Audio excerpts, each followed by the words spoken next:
Eu quero nessa noite meditar com os irmãos no texto de Lucas 15, dos versos 25 até o verso 32. Tá com a internet deles. Irmãos, tem alguém com o microfone aberto? Eu gostaria que fechasse, por favor, para não dar interferência aqui, tá? Eu quero ler o texto que se encontra em Lucas 15, versos de 25 a 32. A palavra de Deus nos diz assim: Enquanto isso, o filho mais velho estava no campo. Quando se aproximou da casa, ouviu a música e a dança. Então chamou um dos servos e perguntou-lhe o que estava acontecendo. E esse lhe respondeu: Seu irmão voltou, e seu pai matou o novilho gordo, porque o recebeu de volta são e salvo. O filho mais velho encheu-se de ira e não quis entrar. Então seu pai saiu e insistiu com ele. Mas ele respondeu ao seu pai: Olha, todos esses anos tenho trabalhado como um escravo ao teu serviço e nunca desobedeci às tuas ordens. Mas tu nunca me deste nem um cabrito para eu festejar com os meus amigos. Mas quando volta para casa esse seu filho, que esbanjou os teus bens com as prostitutas, matas o novilho gordo para ele. E disse o pai: Meu filho, você está sempre comigo, e tudo o que tenho é seu. Mas nós tínhamos que comemorar e alegrar-nos, porque esse seu irmão estava morto e voltou à vida, estava perdido e foi achado. Que Deus nos abençoe, irmãos, através dessa palavra. Vamos orar ainda. Senhor Deus, nós te agradecemos por esse momento especial, santo, um momento que o Senhor reservou para nós, para falarmos contigo e principalmente ouvirmos aquilo que o Senhor tem para nós, Senhor.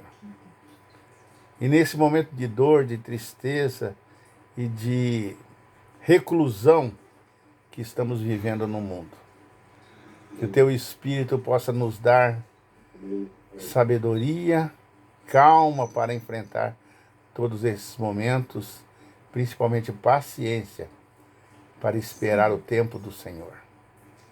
Que Ele coloque nos nossos corações essas qualidades que são a perseverança e a mansidão, para que nós possamos aguardar o tempo propício para nos reunirmos novamente. Sim. E que não esmoreçamos, ó Deus, que nós possamos continuar proclamando o teu evangelho, a verdade, através das nossas vidas, através do nosso testemunho, através da nossa intimidade e relacionamento contigo, Senhor.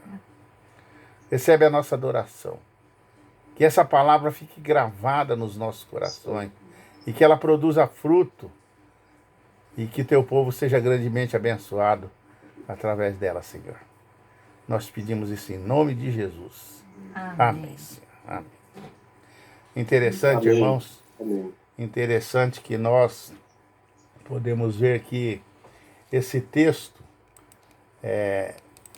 que o evangelista Lucas escreveu, né, na palavra de Deus, na Bíblia, ele foi proferido pelo próprio Cristo. São palavras do próprio Jesus. Jesus vinha contando algumas parábolas, né? E nós sabemos, irmãos, que ali no Oriente, os pregadores, os professores, eles costumavam ensinar através de parábolas. O que são parábolas? São histórias, pequenas histórias.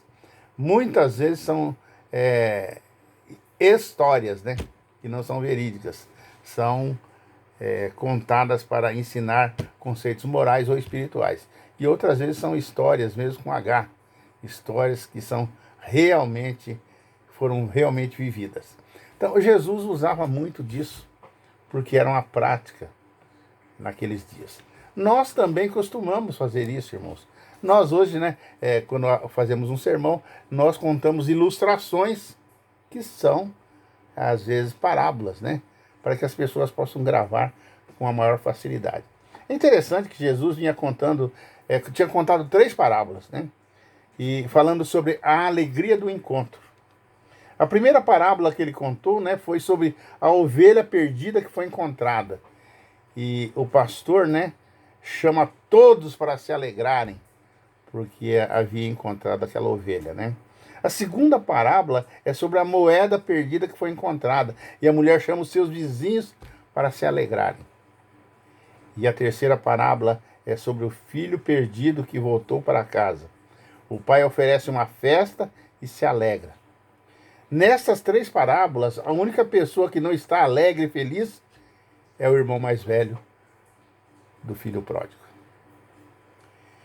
Jesus quer mostrar, irmão, que no meio dessa festa de encontro, de resgate, da salvação, sempre há uma voz que destoa. Sempre há alguém que não está feliz com a bênção do outro. O filho mais velho está triste porque o pai recebeu o filho pródigo com alegria. O filho mais velho está irado porque o pai é misericordioso. O filho mais velho está do lado de fora, enquanto o filho pródigo está dentro da casa do pai. Jesus quer mostrar também que o perigo de se estar na casa do pai, dentro da igreja, né, e ainda estar perdido, é uma realidade, irmãos. Muitas pessoas estão dentro da igreja e ainda estão perdidos. Estão sendo iludidos pensando que estão indo para o céu e não estão. Porque não tem características de povo de Deus, né? Esse filho representou os escribas, fariseus, que se consideravam santos e desprezavam os outros. Esse filho representa aqueles que estão dentro da igreja, obedecendo a leis, cumprindo deveres, sem se enveredar pelos antros do pecado, pelos corredores escuros do mundo, e ainda assim estarem perdidos. E eu alistei alguns pontos aqui, né, irmãos, para que nós estivéssemos lembrando, gravando, que muitas vezes nós estamos na igreja, mas com um propósito errado, com um comprometimento errado, como aqueles fariseus, como os saduceus, como os doutores da lei, né, os escribas, né. E o primeiro ponto que eu listei é que a pessoa que vive dentro da igreja, mas desobedece os 2 principais mandamentos. Jesus, quando fundou a igreja, inaugurou a igreja, ele inaugurou a igreja sob 2 fundamentos, né?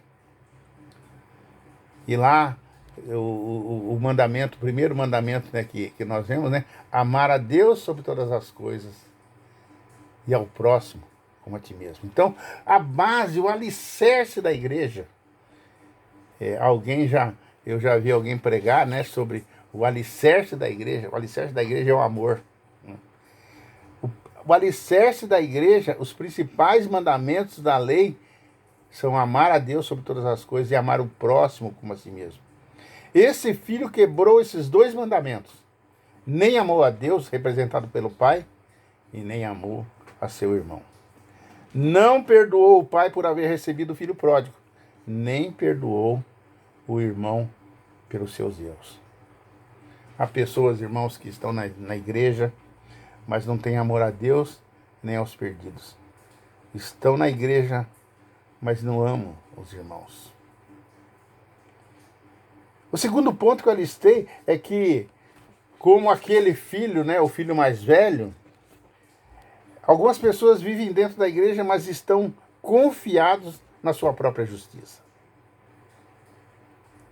Os fariseus eram assim. Eles conheciam profundamente a lei. E nós devemos louvar a Deus por eles, porque nós temos o Velho Testamento hoje, porque eles preservaram e eles comentaram. Nós conhecemos profundamente o Velho Testamento, porque os fariseus fizeram isso nós não podemos negar, né?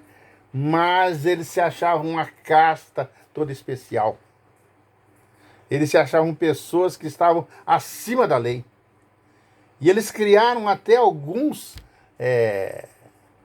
algumas coisas, né, que subsidiavam, né, eles, né, para ultrapassar a lei. Por exemplo, no sábado, eles não podiam carregar alguma coisa por mais de 200 metros, né? O que eles faziam? Na sexta-feira, eles levavam, deixavam lá a coisa lá guardada lá na marca de 200 metros, e depois no sábado eles iam lá, pegavam e continuavam a viagem, né? Faziam um monte de arapuca, né? Eles criavam artifícios para burlar a lei. Eram verdadeiros advogados, né? Eles conseguiam arrumar brechas, né, na lei para se beneficiar. Vivem dentro da igreja, mas confiam na sua própria justiça. Os fariseus definiam o pecado em termos de ações exteriores e não atitudes íntimas. Eram orgulhosos de si mesmos. Como o profeta Jonas, esse filho mais velho obedecia ao pai, mas não de coração. Trabalhava com intensidade, mas não por amor. Os fariseus eram assim também, né? E algumas pessoas também na igreja são assim, irmãos. Fazem pela aparência. Fazem para que as pessoas vejam o que estão fazendo. Mas no íntimo, como Jesus falou, né? São sepulcros caiados. O coração é podre. O coração está cheio de ziquezira. O coração não consegue ter um coração igual ao de Jesus Cristo. Tem o coração igual daquele filho, né? Irmão do filho pródigo. Em terceiro lugar, né? Algumas pessoas vivem dentro da igreja, mas não são livres. São escravos dentro da igreja. Vivem amarrados em normas, doutrinas, tradições. E eu fico pensando, irmão, às vezes eu me acho assim também. Eu fui criado na igreja, nasci já numa igreja evangélica. Meu pai já era pastor. Quantas tradições nós temos, irmãos? Quantas normas, né? Quantas leizinhas nós temos que não são bíblicas. E que nós batemos e que nós, às vezes, né, brigamos até. É como se fossem leis divinas, mas são leis humanas. São coisas que alimentam a nossa vontade. Esses crentes não vivem como livres, mas como escravos. Sua religião é rígida, eles obedecem por meio ou para receber elogios. Fazem as coisas certas com a motivação errada. Sua obediência não provém do coração. Ainda andam como escravos, né? O verbo é dulo, né? Servir como escravo. Nunca entendem o que é ser filho. Nunca usufruem nem se deleitam no amor do Pai.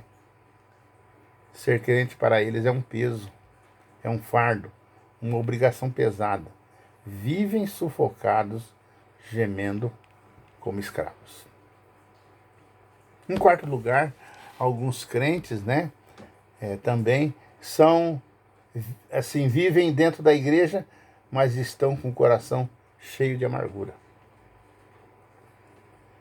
Aquele complexo de santidade versus rejeição aos marginalizados.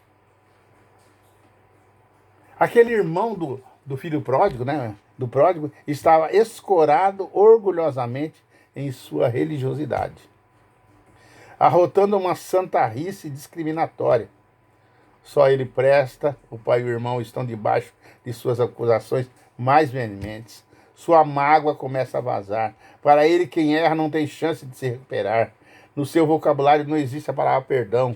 Na sua religião não existe a oportunidade de restauração. Sente-se injustiçado pelo Pai. Algumas pessoas estão dentro da igreja e sentem assim, quando o pecador, né, é amado e misericordiosamente é levado ao arrependimento e é restaurado, algumas pessoas não ficam felizes. A pessoa quer ver o indivíduo ser triturado, ser morto, ser abandonado, discriminado mesmo. Algumas pessoas têm prazer nisso na igreja, né? Ele não perdoa nem restaura o relacionamento com o seu irmão. Não se refere ao pródigo como irmão, mas diz, esse teu filho.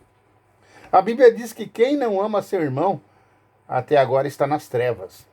Desconhece o amor, vive mergulhado no ressentimento, vê seu irmão como um rival. O ódio que ele sente pelo irmão não é menos grave que o pecado de dissolução que o pródigo cometeu fora da igreja. A Bíblia fala sobre 3 pecados da área da imoralidade e usa 9 na área da mágoa, ressentimentos e ira. A falta de amor é um pecado tão grave como o pecado da vida imoral e dissoluta. Muitas vezes nós não prestamos atenção nisso, né, irmãos? Nós achamos que pecado é prostituir, fornicar, mas esquecemos que mentir, maldizer, né? E desamar, né? E discriminar, abandonar.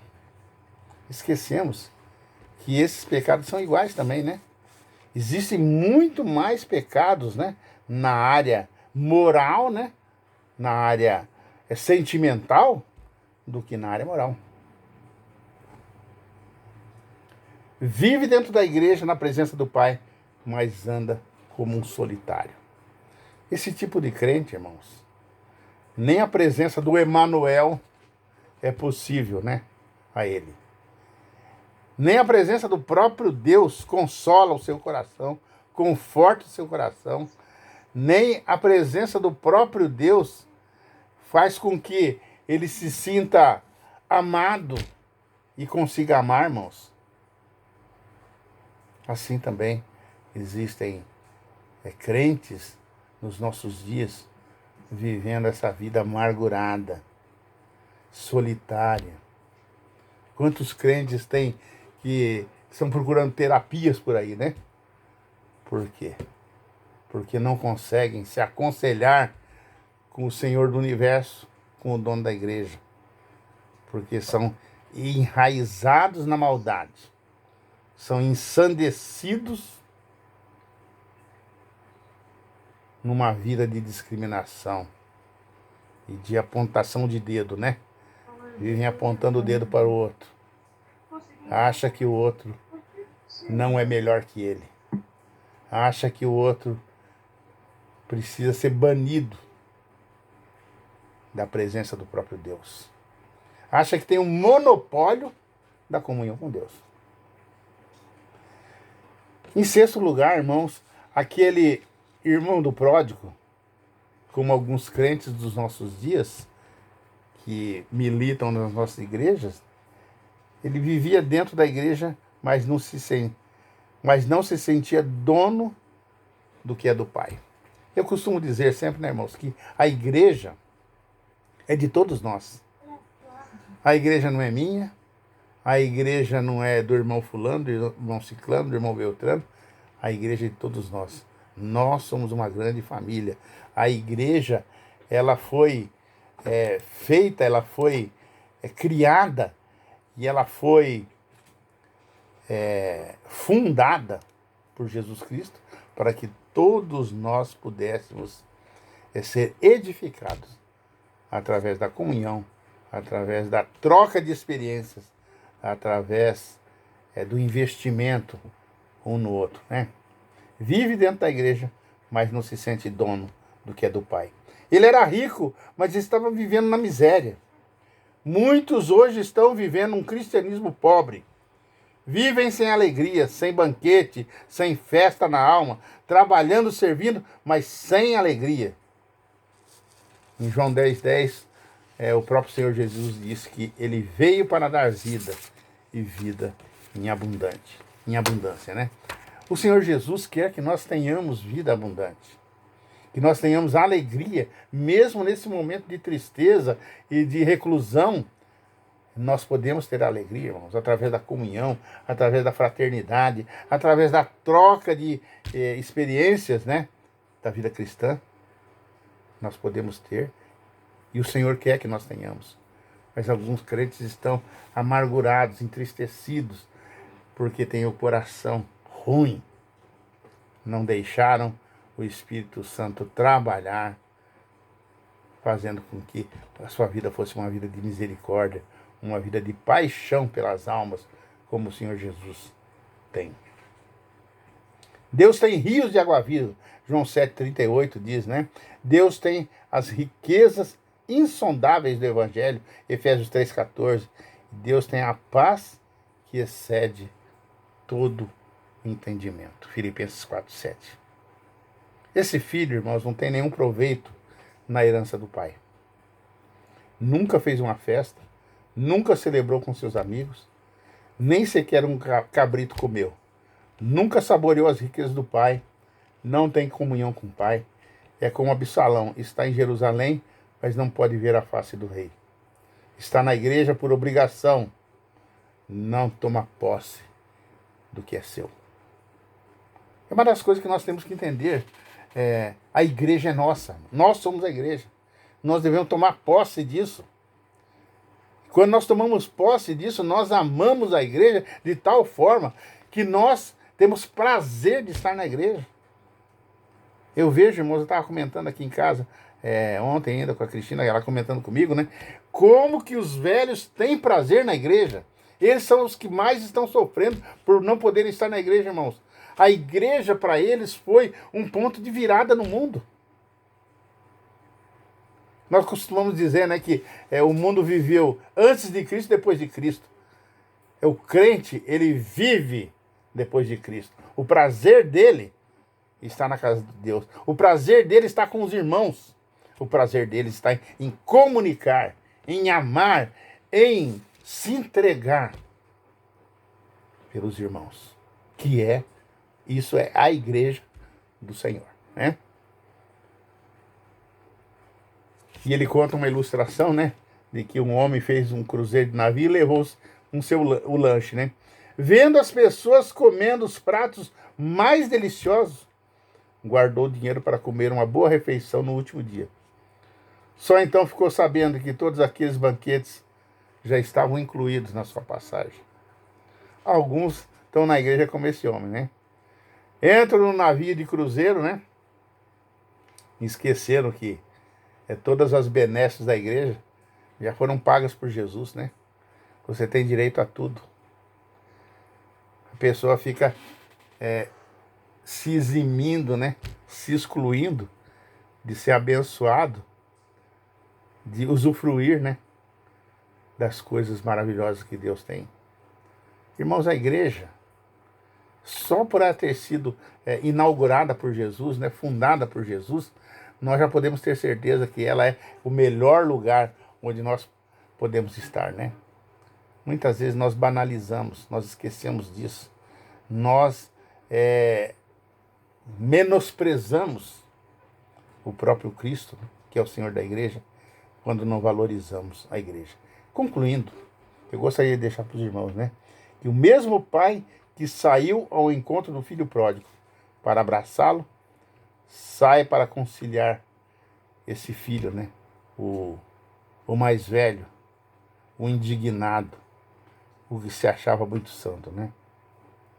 O remédio para esse filho era igual ao do outro, confessar o seu pecado. Mas ele ficou do lado de fora, está perdido dentro da casa do pai. Irmãos, a minha oração, o meu anseio, o meu desejo é que o irmão, a irmã, não sejam como esse filho. Não fique fora da casa do pai. Não fique do lado de fora. Venha e desfrute da festa que Deus nos preparou. A igreja é o nosso lugar. É um lugar de amor, um lugar de comunhão, um lugar de fraternidade. Não existe lugar melhor. Nós costumamos até cantar, né? Não existe nada melhor do que ser amigo de Deus. Amigos de Deus vivem na igreja. Lá no Salmo 84 nós temos, né, o salmista falando, né? Quão amáveis são os teus tabernáculos, Senhor dos exércitos. A minha alma anseia pelos seus atos, né? E ele faz uma comparação, né? A andorinha fez ninho para si e para os seus filhotes, né? E ele, o salmista, encontrou os altares do Senhor, Rei meu e Deus meu. Nós devemos ser como o salmista, ansiar pelos átrios do Senhor. Esse momento que nós estamos vivendo, irmãos, é uma exceção. Nós devemos louvar a Deus porque ainda temos essa opção, a internet, e podemos nos ver aqui virtualmente, podemos nos ouvir, podemos orar, podemos comungar uns com os outros desse mesmo Espírito, e podemos nos abençoar através da comunhão. Que Deus, irmãos, possa nos abençoar, nos dar essa noção. Nós não sejamos crentes amargos, como o irmão do filho pródigo, mas tenhamos humildade para reconhecer as nossas fraquezas, nos voltarmos para Deus, arrependidos e conscientes de que devemos mudar a nossa postura. Não existe ninguém melhor na igreja. Todo mundo é igual. Se eu não falho onde o irmão falha, eu falho em outros lugares, em outros quesitos, né, irmãos? Em outras áreas. E eu devo ter essa consciência de que eu sou igual ao irmão, igual à irmã. Não existe crente melhor, não existe uma casta de super crentes, né? Crente 5 estrelas, crente 4, crente 3, não existe. Todos nós somos iguais. Que o Espírito Santo possa nos dar essa consciência. Que Deus nos abençoe, irmãos.